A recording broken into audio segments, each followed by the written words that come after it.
Hey everybody, happy Father's Day. We're going to do a kind of a weekly recap. I'm going to bring you one case this week that I thought was kind of interesting. So we had a couple middle school girls. They were twins, and it's funny because I've seen them a few times, and when they come in they always have exactly the same injuries for some reason.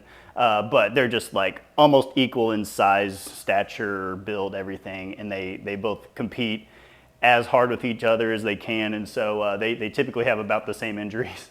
So middle school girls, they just went through a huge growth spurt, and they're dealing with pain in the Achilles tendon and also in their knees, okay? And they just play basketball year round, so lots of jumping, lots of landing, lots of absorbing shock and things like that.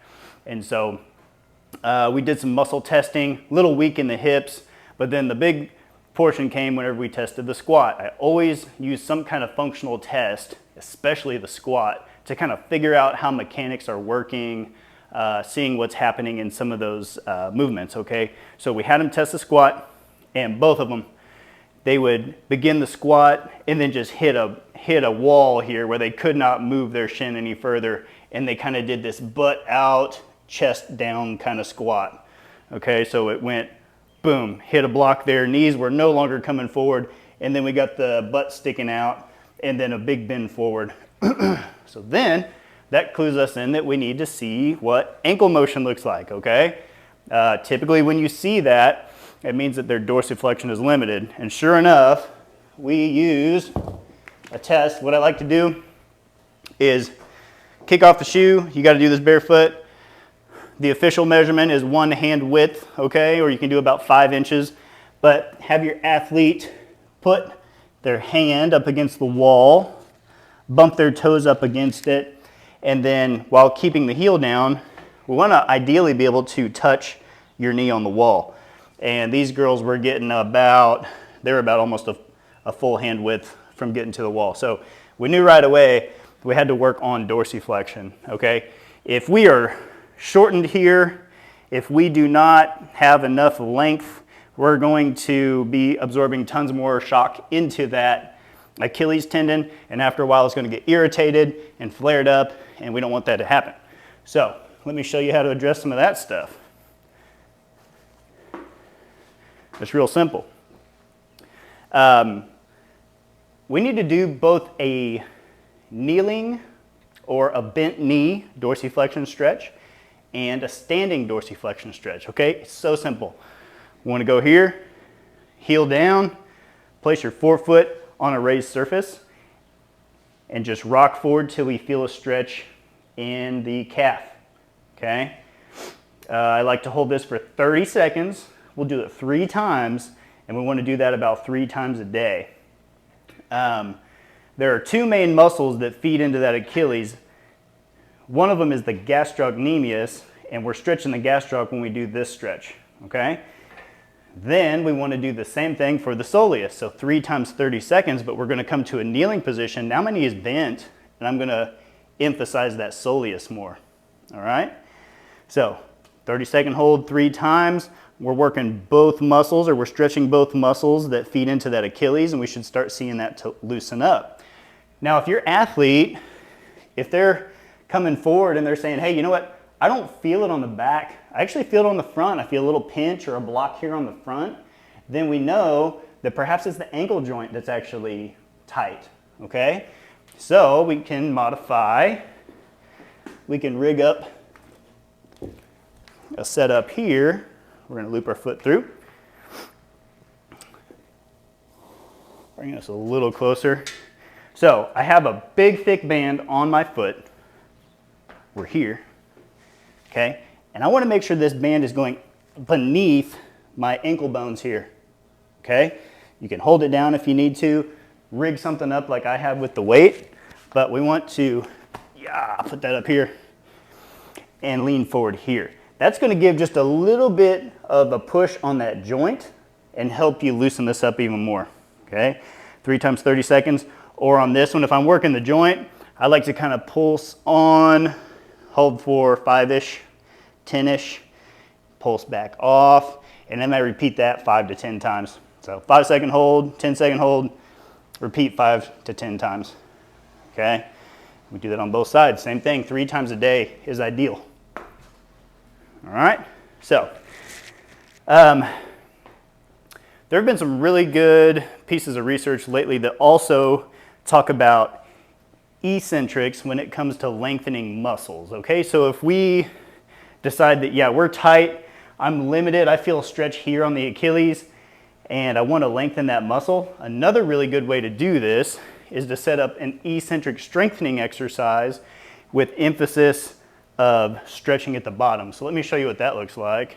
So a nice stretching exercise we can use is to grab a big weight right here. We're going to put our foot up here. Bring that weight right over the knee. Start on the top of that heel raise. Slowly lower. I'm going to give it about a 3 Mississippi count. And then at the bottom, I'm going to hold for a few seconds of stretch. Come back out of it. Big heel raise. 3 Mississippi down. Emphasize the stretch at the bottom. And we'll hold that at the bottom for 5 to 10 seconds. And I would repeat this about 10 times. Nice and slow the whole way. 5-second hold at the bottom. Okay? You do want this to be pretty heavy. This is about the heaviest dumbbell I have, but you can stack up additional weights. You can not only do this in sitting, but you can also do a standing variation, okay? Where you, there's some calf raise machines you can use it on. You could use a leg press. You could use dumbbells. If you're pretty good with balance, you can hold dumbbells and go nice and slow, okay? Emphasis on that slow, 3 Mississippi on the way down, okay? So that's another option you can use to help strengthen and actually what we're going for is stretching the calves. All right, so the main thing that's going to get these girls better is improving their dorsiflexion, improving their calf length, okay, so that Achilles isn't taking up quite as much stress whenever they're running, jumping, performing all these explosive movements that they do in basketball. Now, we also want to address their hip weakness, okay, even though they're big, strong athletes, they have gone through this big growth spurt, and if we're talking physics, that lever arm has gotten longer, so the muscles that used to be strong in the hips are not as strong anymore. And so we do need to increase hip strength, add additional strength to compensate for how much longer those bones are getting, okay? So I gave them a couple exercises for that. We're gonna do I'm